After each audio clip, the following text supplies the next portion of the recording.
Hello, my name is Virgil, and this is Literally Books.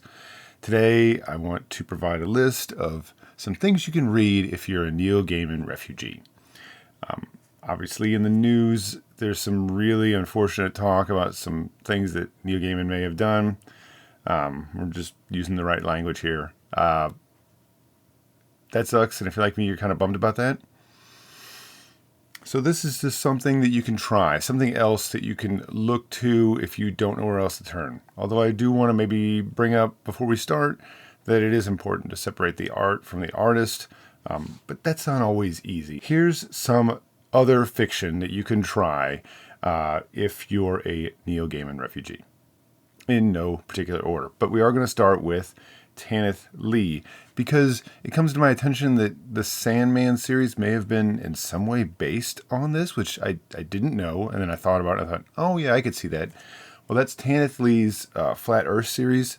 I have the Sci-Fi Book Club edition that has the first 3 books in it, Night's Master, Death's Master, and Delusion's Master. The Flat Earth series is really excellent in its sort of mythic or fairy tale like theme, and Tanith Lee's writing reflects a sort of fairy tale or mythic tone, all sort of following, in a sense, its main antagonist, Ezran. Ezran is, to me, best described as being sort of a combination between like the vampire Lestat and Darkness, played by Tim Curry in the movie Legend.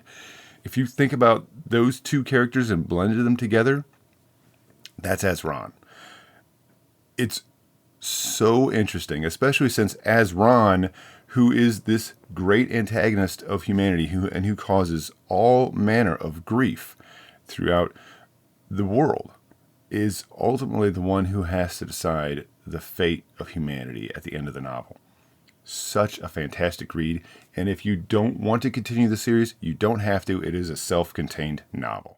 The Not for the Faint of Heart, a more recent fantasy novel, is Marlon James's Black Leopard, Red Wolf, using African myth and legend, and then sort of expounding on that. The writing style that is presented here, it has a slightly different language, and some people, I think, bounced off of that.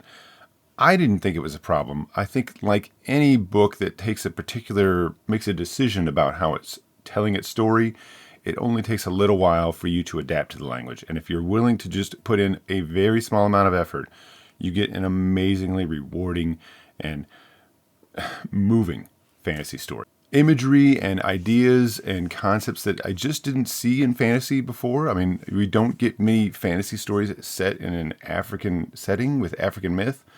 And just really a story about love and loss. And it was such an amazing read that year that I read it. Next, we have a series that I think is really great, and it's a sword and sorcery series, although I think it kind of goes beyond that after a while, and that's Fritz Leiber's Far from the Grey Mouser series. Following these two main characters as they adventure mostly around the city of Lankmar. At first, the series is very focused on the adventure and the action, the two characters sort of lamenting the loss of their loved ones from the first book. But as the story progresses and as they begin to move on from that, you get some really entertaining and funny adventures. I think when I really started to really fall in love with the series is when Far from the Grey Mousers start to think about all the women that they encountered in their past adventures, and sort of realize that maybe they didn't give them the best treatment, that maybe they were a bit too callous, and that they have to kind of respond to that callousness that they had. And I thought that was really great.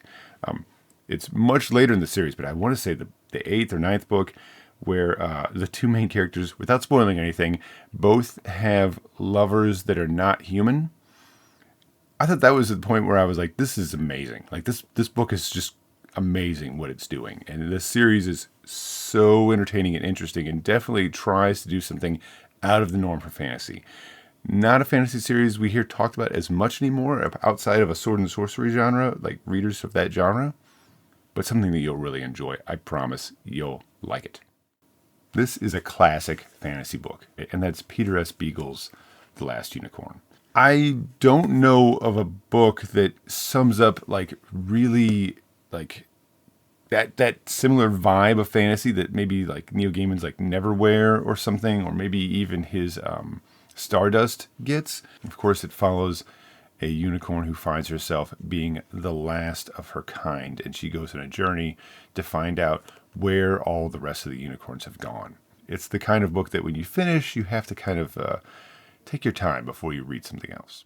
And if there's two fantasy writers that we should talk about, Tanith Lee is one who I think is amazing, and the other one who I think we gets talked about a little bit more, but who it always bears reminding is Ursula K. Le Guin and her Earthsea series. Now, I love this series, even though I've only read the first 3 books, and I do know a little bit about the 4th book. And there might be some things to worry about there for some people, but I think in the first 3 books, there's nothing.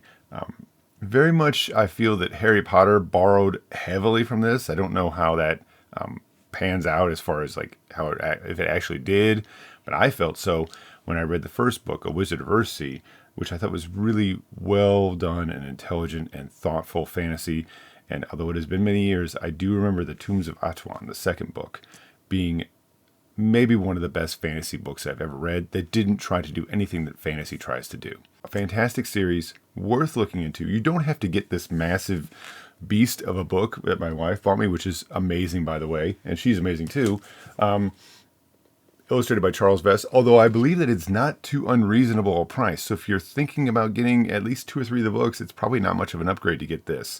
Although I don't know how cumbersome it might be to read something this size. That's up to you. But there's some really great illustrations by Charles Vess in here, if you're interested. I also think the Folio Society has like individual hardbacks.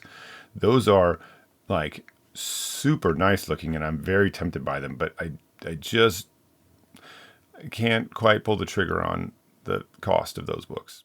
Another great writer who I could bring up multiple different series for, Michael Moorcock, has written lots of stuff. Most notably, you would probably say something like Elric, and I think most people know who Elric is. And if you don't, another sword and sorcery series, Elric of Melniboné, a fantastic series, but that's not the one I'm going to recommend.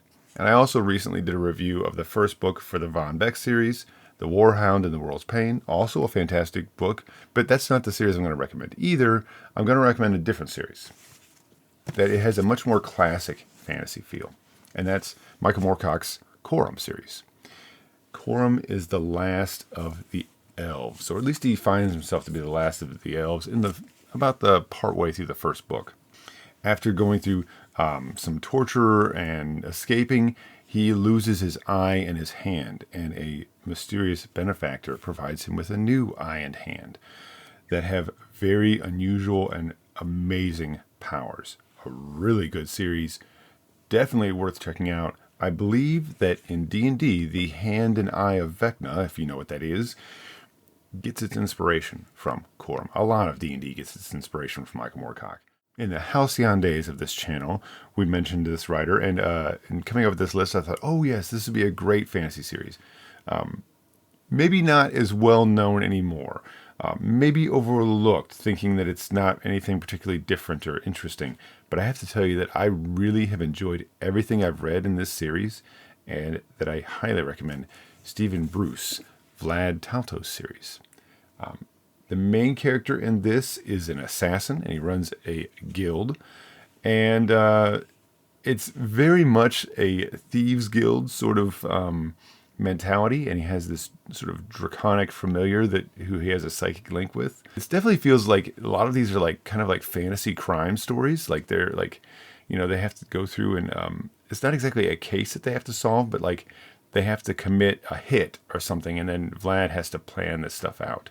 I really liked it. I really did. And I was surprised that I had gone so long when I finally read this at my brother-in-law's recommendation that I hadn't tried it, because it really is such a great series, and it's something I really look forward to visiting again. I think a lot of people miscategorize the next writer as being a horror writer, and I really feel that he's not a horror writer really at all, and that he really writes just some of the absolute best dark fantasy, and that's Clive Barker. And I have to tell you that Imajica is one of the most amazing fantasy books I've ever read. Of course, this was gifted to me by a friend who recommended it, Ben, and it's got to be one of my absolute favorite fantasy books, really just books of all time. And I absolutely love Clive Barker. It's hard to sort of sum up what this book is about because so much happens in this massive fantasy book. And there's so much wild and interesting imagination in this book. Clive Barker is such an amazing fantasist. Again, often characterized as being a horror writer, but I think he's much more of a fantasy writer that gets miscategorized. If you haven't read Clive Barker, you'll be surprised at what his books are and what they aren't. And I think what they are is just amazing. A little bit more off target, in a sense, from traditional fantasy, but something that you might really like if you give a chance. M. John Harrison's Viriconium series. This is a sort of science fantasy series taking place after some sort of apocalyptic event, essentially, and humanity sort of like living in the dust and rust of the future. The first book echoes strongly to me of Elric and his adventures, but I think it really goes beyond that. Although it has though it doesn't really have any of the magic or sorcery that Elric has. All the sort of magic comes from old technology being brought forward. The first book, I believe it's Pastel City, is fantastic, but it really sets the groundwork for the books that come after it, which get extremely far into the weird category, weird fantasy, and really rewarding. Just a sort of a thing that you'll read that you think, man, I've never seen any fantasy series do something like this. Definitely a series that that's sort of inspired or was sort of a jumping off point for China Miéville and his Perdido Street Station series, his Bass Lang series, which I want to reread and talk about. I've already read it. It's fantastic. But Viriconium is totally worth your time. The Pastel City is the first book, but you can get this. I mean, unless you really want those old paperbacks, which is probably something worth having, maybe something I should look into. This Viriconium collection is probably the best way to go. So maybe if you've read Neil Gaiman, you're thinking, but I wish there was a comic series that I could try that's really good. Well, I have something to try. Again, a little off from a traditional fantasy take, but you might try Mike Minghola's Lord Baltimore series. This follows a World War II survivor who, after a battle, wakes up to discover these giant vampiric bats feasting on the dead. One comes from him and he fights him off. This bat turns into a vampire and swears to come back and kill Lord Baltimore. And basically the adventure sort of follows Lord Baltimore on his quest to destroy this vampire. And this vampire who leaves traps for him.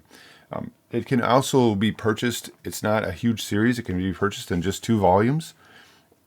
And it's so amazing.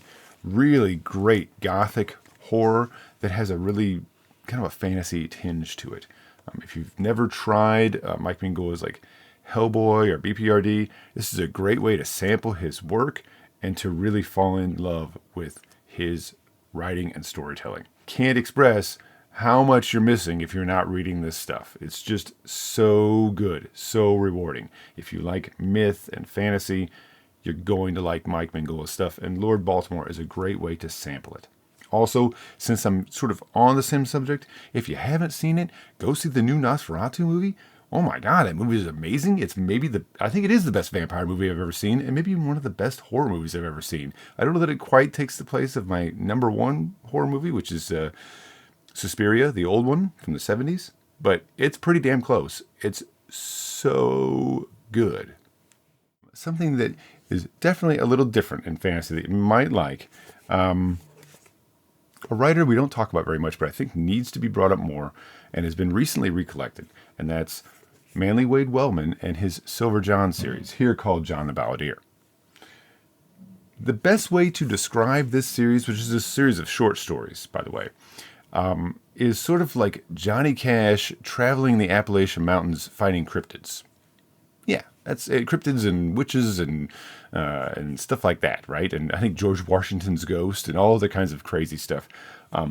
They're really fun stories. John the Balladeer has a guitar with silver strings, and that's how he defends himself against these dark and supernatural entities. such a fun series. And this core, and by the way, the cover on this new edition is absolutely gorgeous. They finally gave these stories the treatment they really needed to sell them. There's also some older Nightshade book collections. I really wish I had never gotten rid of my old hardcover sort of faux leather Nightshade of the Owl's Hoot in Daytime, but I don't know what was wrong with me. That was a different time.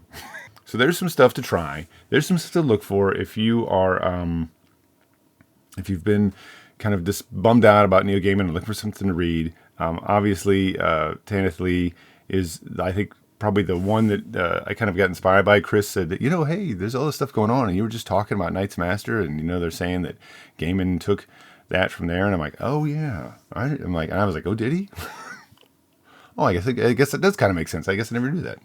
I thought, well, okay. And I thought, well, I'll just make a new video. These are all writers and all series and all books that I would highly recommend. I mean, these are like, if somebody said, what fantasy should I read? I'm like, you should read all of this. Like, I want to make a stack of these books and hand them to you. Say, go read this and bring them back when you're done.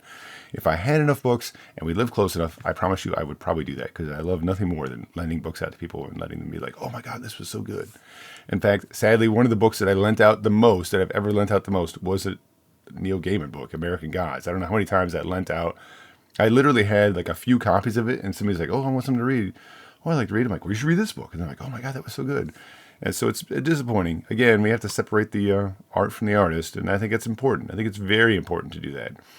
But it's not always easy to do. And sometimes you just kind of like, need some space, and maybe you can't. And that's totally fine too.